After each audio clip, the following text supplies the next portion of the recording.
was hard, wasn't it? I don't want to be I don't want you to think that you're special around here, Trevor. I'm not. Then get your horn and get sanding. You said I want to paint booth with you. I'm not going in the paint booth. Get the horn and stand. I want to do a little paint booth then. Start sanding, bud. If you want the fan, plug the fan in if it's cold. I mean, if it's hot, bud. You notice we got part-timers still here complaining. Why are you complaining today, bud? It's switch. Where is it? It's the orange cord. Plug it in.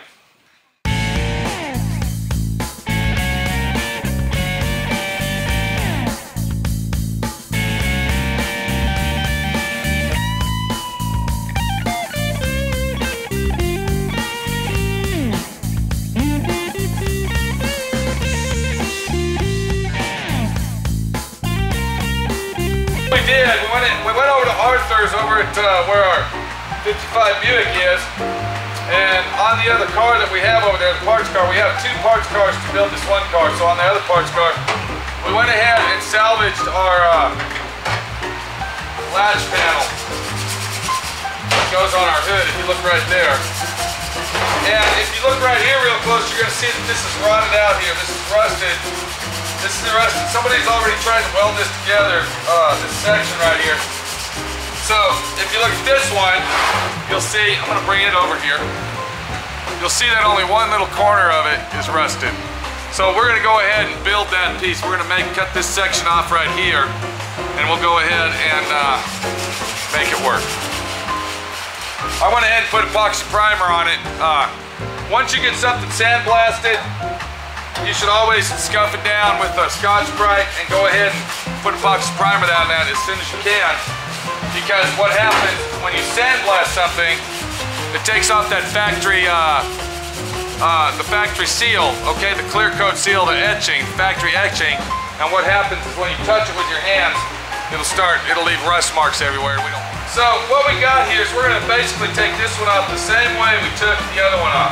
Now I went and bought myself a brand new drill bit to make it easier. And I've also noticed now, I'm going to get my camera down here, see? Now I'm going to get the camera down, we're going to look at it in detail. As I was grinding it down for the spot welds, you can see there's a spot weld right there. I noticed that somebody, What, Trevor? Grinding or welding? When I was grinding it. Oh, I noticed that somebody had brazed this back together. That's a good sign that this was rotted out and starting to fall apart. So this piece, okay, from me grinding that down, this piece is junk, okay?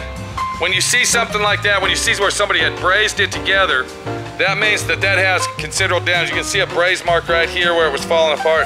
This whole corner in here, you can see where it's, okay, that little rust spot right there, and you can see where it's separating across here. You can see a rust hole here. Somebody tried to weld this hole up. What they did to this is they actually doctored it up so they can paint it and sell it, which Arthur just did. We're going to get that off right there, and we're going to see where to take it. We're going to look at it after we get it off. We're going to see how bad rotted it is, how bad rusted it is, and I believe the white one over here is going to be the trick.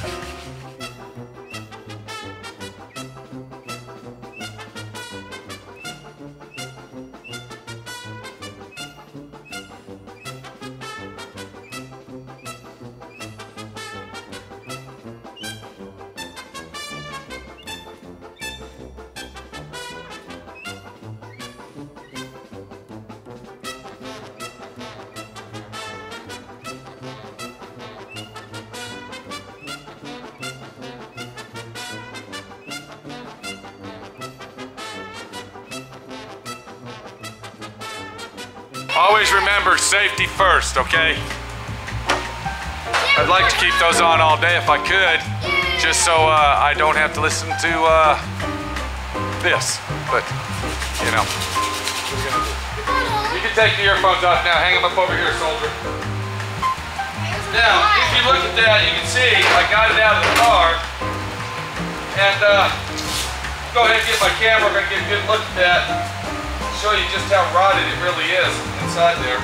Yeah, I would say that this is in very, very bad shape. It's a very good idea that we did this, especially on the magnitude, the destiny, the destination, the solutional type situation we have here for this type of restoration. This is the only way to fix it. Now I'm gonna have to come back in there and I'll grind all that out, okay? Because it's rotted. Let's get a good close-up of it, and we'll see what it looks like. So if you look right in here, you can see that water was settling in there for a long time, for a while. Now, what you're looking at, all them drips and stuff, we actually stripped this by hand with paint stripper, and that's paint stripper and sealer that has went up inside there and dripped on its own. So this car used to be green. Wow. Yeah, this was a green hood, bud.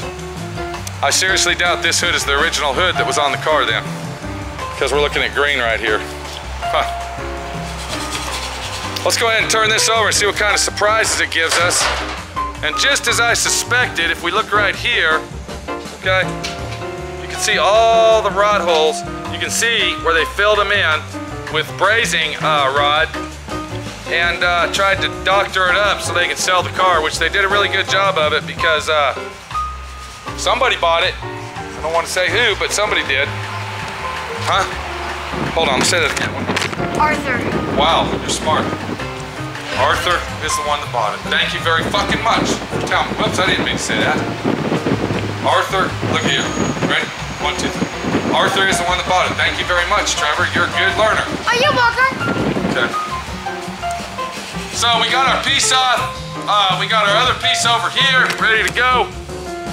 Now you can see why I was saying, even though that it's got imperfections, okay, of heavy surface rust, we only got one section right here that's actually bad, and I can cut that out, and I can make a whole new section for that, which we'll be going through that in a little while. But there you go, the piece is removed, and the piece is removed, and we're ready to get the hell out of here. You ready to go home? Okay, we'll see you later, bud. I know. Wow.